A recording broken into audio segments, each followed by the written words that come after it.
अस्सलाम वालेकुम सर, ये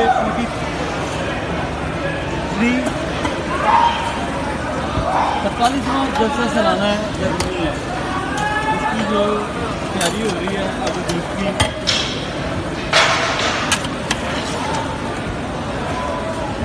ये सारे खुदाम अंसार जितने भी हैं सारे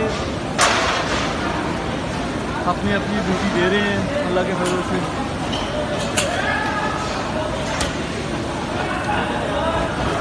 इस तरफ दाल बन रही है, जो परहेजी मरीज़ वगैरह जो हैं उनके लिए।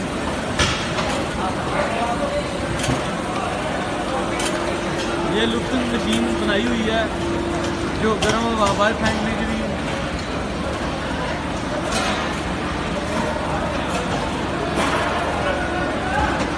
एक टाइम में 160 से ज़्यादा चूल्हे हैं, 160 से ज़्यादा जो टॉप है रखे हुए हैं। साथ साथ गाड़ियाँ आ रही हैं उठाने के लिए, साथ साथ पक रही हैं, साथ साथ लेके जा रहे हैं। आज 50,000 से ऊपर लोगों का खाना है।